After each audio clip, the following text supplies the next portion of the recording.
everyone, Steph Cozy here, and welcome to a brand new segment on this channel. So this video is my July monthly roundup. Basically, this video is like a monthly favorites video of sorts, except it is focusing primarily on entertainment and stuff like movies and TV and music and just stuff that I've consumed throughout the month and want to talk about. Mostly I'm doing this because I watch a lot of movies that are kind of old and it wouldn't really make sense to review them considering they've already been out for years and years. And I also consume a lot of entertainment, not just movies, and I just don't have time to talk about it all by devoting every single thing to a video. So this is a nice way to just tell you guys about all the cool stuff that I'm enjoying this month, every month. So that's what we're doing here today. Today I'm going to be talking about movies, TV shows, music, and books. If there are any other topics you guys would like me to talk about, you can let me know in the comments below if you have any suggestions, but right now, that's probably what I'm gonna be focusing on in these videos. So first, let's start with movies, since that's kind of what I do here. So I actually this month saw for the first time Get Out. I don't know how it took me this long to see it. I really wanted to review it because everyone was talking about it, and for some reason at the time, I can't remember what was going on, but you know, life happens, and I just didn't have time to review it, and I didn't have time to see it, and it just took me this long to see it, and so I finally saw it, and it was amazing. I'm really mad at myself that it took me this long to see this movie. It was absolutely fantastic. And one reason I loved it so much is because after it was over, I saw it with like my family. I was at a big family reunion thing, we were watching it. And at the end, we spent like hours talking about it. And I love when a movie just sparks that like huge discussion nerve, you know? Because this movie says so much and you want to talk about so much. And I'm not gonna go into it because I could probably do a whole video on this, but I really liked it and it deserved all the hype that it got because I was really curious if it would live up to the hype that everyone was saying, and it does. It was a beautiful film and just a great horror, like a really scary, good classic horror. The other movie that I just saw recently is Drive. I don't really know why it took me so long to see Drive. I always have been interested in it. I love Ryan Gosling, I love driving movies, and I was like, this seems like something I would like, and I just never. But the reason I saw it was because I loved Baby Driver so much, and a lot of people were telling me that it was basically the same plot as Drive, so I was like, well, I guess I should see this movie because I love Baby Driver. But I would just like to say that they are not the same movie at all. I actually, please don't kill me for this because I know it's like a lot of people love it. I kinda hated Drive. Like, it was terrible. Maybe I'm missing something, I don't know. Feel free to let me know in the comments. But I just felt like it was so boring. First of all, it's called Drive. There's like no driving. And all of the driving scenes that like could be badass driving scenes were mostly just close-ups of Ryan Gosling's face. And don't get me wrong, I love looking at Ryan Gosling's face, but I came here to watch some motherfucking cars drive and fuck shit up, and I didn't get that. But even then, like, I don't need action. Like, I would have been okay if it was still a really good movie, but it was just so boring. Like, his relationship with this chick didn't make any sense, and they barely even spoke any words to each other. They just stared at each other in the eyes and were like, I love you. And then, like, I don't know. I was really bored the entire time, and I didn't get it. And maybe it's like some artsy-fartsy metaphorical shit, but I didn't get it. But what I did love is Baby Driver. And I'm just throwing that out there because I think in my monthly favorites, I'm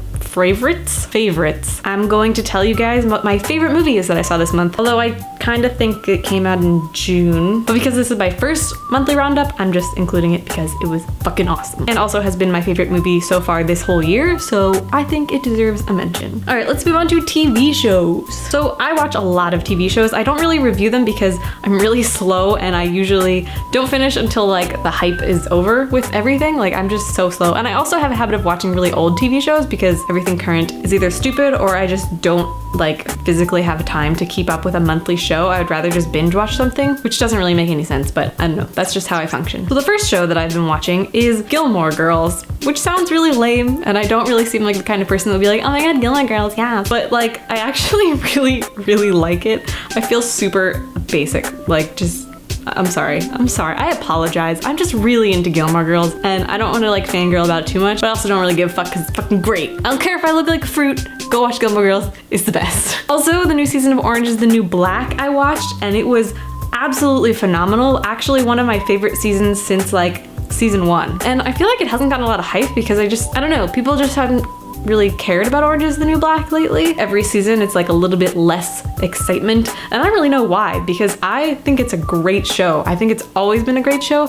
I think season two or three, I can't remember. One of the like middle seasons was a little rocky for me, but this was a really good, really good season. Like from beginning to end, very interesting. And what I liked about it is that the entire season takes place over like, I think it's only 3 days, 3 or 4 days from beginning to end, and it's really powerful. And I just, I binge watched it in like a day, and I should have reviewed it, but I didn't. So here's my little short tiny review, here you go. I'm also watching Better Call Saul. I don't think I'm completely caught up on it, but I've been really into this. Well, that's a lie. I actually wasn't that into it at first. I thought it was a really cool idea because I love Saul Goodman from Breaking Bad. If you don't know, Better Call Saul is the spin-off series about Saul Goodman from Breaking Bad. It's a prequel to Breaking Bad, so it's like how he becomes a lawyer and how he becomes Saul Goodman, basically. And the first season was like, it was okay, it was pretty good, but I wasn't like super hooked. It's nowhere near as good as Breaking Bad. But this season, I actually really am getting into, because we're getting a little bit closer to where Breaking Bad begins, which I guess means we're getting closer to the end of the show, but like it's getting really good and I'm super into it. It's really intense. It really has that Breaking Bad vibe and has a lot of Breaking Bad characters and Easter eggs, and it's really fun, and I love it. And the last show that I'm watching, I just started it very recently, and I feel kind of bad about it because I should have watched this show so many years ago. Like, I don't know how I've lived this long without ever seeing it, but I am officially watching Sailor Moon. I got Hulu just so I could watch it because I've always wanted to watch it. I never had a way to watch it, and I was like, it's on Hulu, I should just do it, so I'm doing it. I'm not that far in. I'm on like episode 10 or something, but I'm into it. It's like so cute, and I am obsessed with it. It's the best. I watch it every day on my commute to work, and it is the greatest. Books, let's talk about books. I am a really slow reader. Like, I know how to read, I can read fast, but I have this problem where I read like 30,000 books at once, and I'm always carrying around like 3 books at a time because depending on my mood or where I am or what I'm doing, I want to read something different. So I can never read the same book at once. And I feel like that's really weird for some people, but I don't know, that's just how I function. But right now, currently, I'm only reading 2 books, which isn't really that much for me, but I'm watching a lot of shows, there's a lot of stuff going on, there's so much media and entertainment to consume. How do you do it all? So I'm reading 2 books. I just finished one, and I'm on the 2nd book of the series, and that is the Mistborn series, which I am completely obsessed with. I've actually been reading the first book for like a super embarrassingly long time. I just kept not finishing it. I don't know why. I don't know. I finally finished the first book, The Final Empire, on a very long flight to Los Angeles, and it was amazing. And now I'm already like halfway through the 2nd book, but I'm pretty sure this is my favorite book of all time. I know I haven't finished the series yet, but the first book was so amazing. I highly recommend it. It's a fantasy novel about a young girl named Vin, and it's in this very interesting, elaborate, original world. But what I love so much about it is the premise of these characters who have these superpowers, and basically their powers are taken from certain metals and burning them like inside of your body. It's kind of hard to explain, but it's really cool. So like burning copper will do something, and then burning pewter will do something else, and they all have these different interacting qualities. It's really cool, and I highly recommend it, especially if you're a fan of fiction. It's more adult fiction, it's not really young adult fiction, even though it is about a young adult. The style of the novel is a little bit more complex and not difficult, but it's not a YA novel is what I'm trying to say. It's like in between YA and Lord of the Rings, because that's deep. I also just recently started reading The Godfather, and I'm mostly reading this because I watched the movie. Okay, please don't kill me.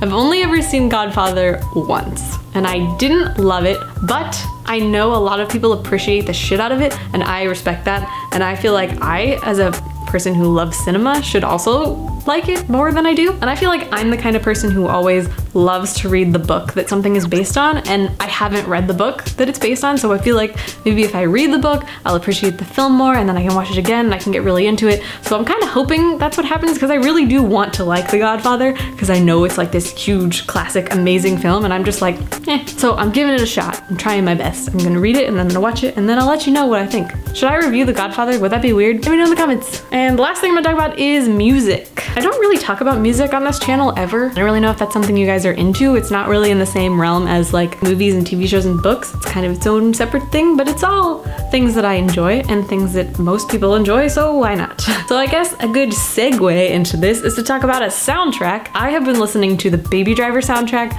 literally nonstop.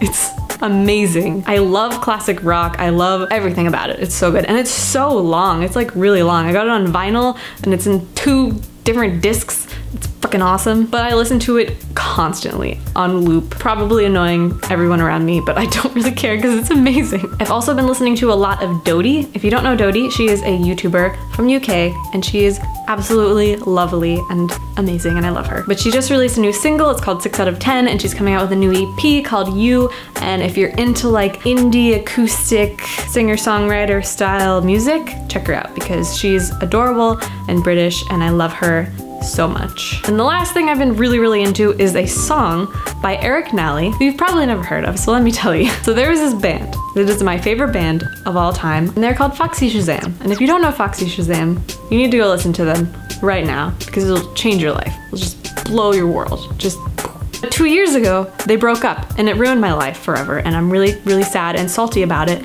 But Nally, who actually you do know Nally probably because he sang the chorus of Macklemore's Downtown.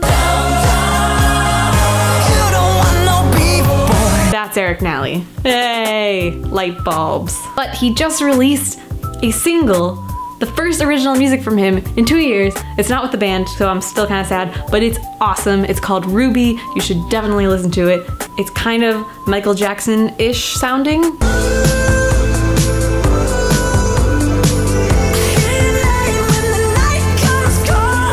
I will put a link to the song and everything else that I've mentioned in this video down in the description below if you're interested in checking any of it out. But that is it for my July roundup. Let me know in the comments if you think you like this idea of doing a monthly roundup kind of thing. Let me know if you have any suggestions of topics I should talk about. And let me know what your favorite movie was this month. Thank you guys so much for watching this video. I really appreciate it. Be sure to subscribe if you haven't subscribed already. And that's all for today, but I will see you guys in the next video. Bye.